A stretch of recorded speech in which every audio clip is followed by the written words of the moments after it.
Your Excellency Abiy Ahmed, Prime Minister of the Federal Republic of Ethiopia, Your Excellency Giorgio Meloni, Prime Minister of Italy, Your Excellency Amina Mohammed, Deputy Secretary General of the United Nations, Excellencies, distinguished guests, ladies and gentlemen. 4 years ago, the United Nations convened the inaugural Food Systems Summit to galvanize global transformation in the way we produce, process, distribute, and consume food.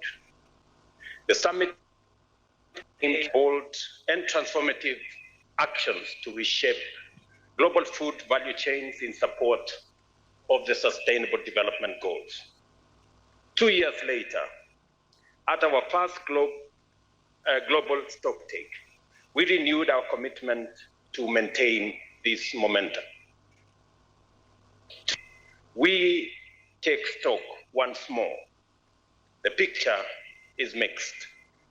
Undeniably, we have made meaningful and significant progress in providing the world with more sufficient, safe, and nutritious food, contributing to reductions in poverty and hunger. The global food system now contributes between 10% and 12% of global GDP, translating to about $8 trillion or $10 trillion annually. This progress has improved livelihoods, created new opportunities, and raised living standards for millions worldwide. However, this encouraging trajectory is not universal. Starvation, malnutrition, and undernutrition remain a harsh daily reality for far too many. At the same time, health challenges such as obesity and diet-related diseases are increasing at an alarming rate, causing illness and hampering socioeconomic development. Environmental pressures, including climate change, water and air pollution, biodiversity loss, and soil degradation are causing productivity losses nearly equivalent to 12% of global GDP. Data further reveals that current food systems account for over a third of greenhouse gas emissions, 80% of biodiversity loss, and significant pollution globally. These issues are worsened by widespread poverty and rapid demographic shifts, conflicts, high costs of nutritious diets, and weak governance structures. Food markets, while a source of hope, are increasingly volatile. Despite positive production forecasts, erratic weather, trade tensions, and supply chain disruptions are driving up food prices. The Food Agricultural Organization's 2024 State of Food Security and Nutrition in the World SOFI report affirms these concerns. It points out that to 2030, we are not on track to meet our hunger and nutrition targets. Yet, the report also offers hope that the world can still reverse these trends, but only if we urgently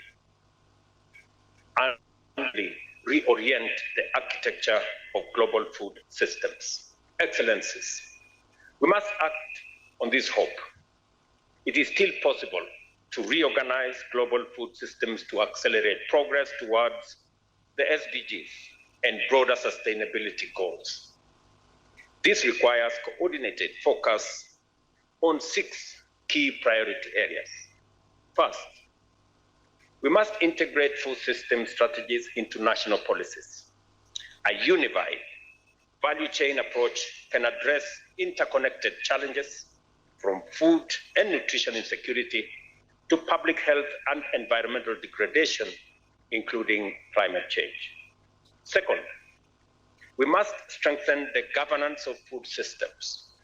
Fragmented global responses are counterproductive, and we need stronger policy coherence greater transparency and accountability, including evidence-based decision-making and capacity building at all levels.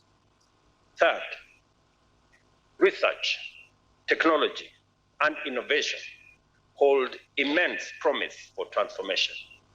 We must support academic and research institutions with the infrastructure they require, while significantly scaling up investment in digital technologies, artificial intelligence, and climate-smart agriculture.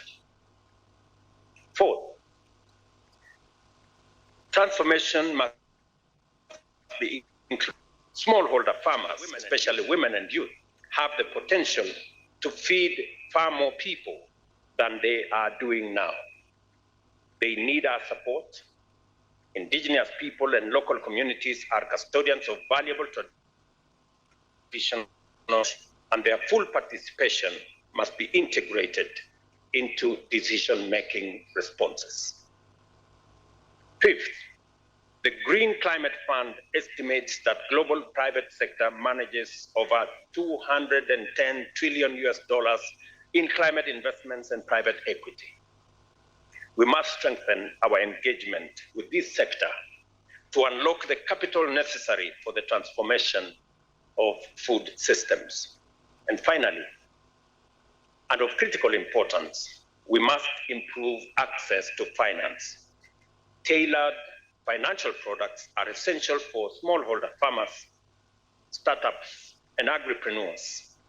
We must also promote digital financial solutions such as M-Pesa, which in my country enables every citizen to access financial services instantly and securely. Public-private partnerships are indispensable. We must deepen collaboration with financial institutions, both public and private, to leverage their power and catalyze investment, scale up solutions, and deliver meaningful change. Excellencies, ladies and gentlemen, we have a solemn obligation to ensure adequate, healthy, and sustainable food for all, to promote shared prosperity, and to safeguard a resilient planet. Let us take ambitious, concrete, scalable, and timely actions to align food systems with our commitment to achieving zero hunger by 2030. I reaffirm my steadfast commitment and that of the government of Kenya to work with all stakeholders in realizing this calling. I thank you.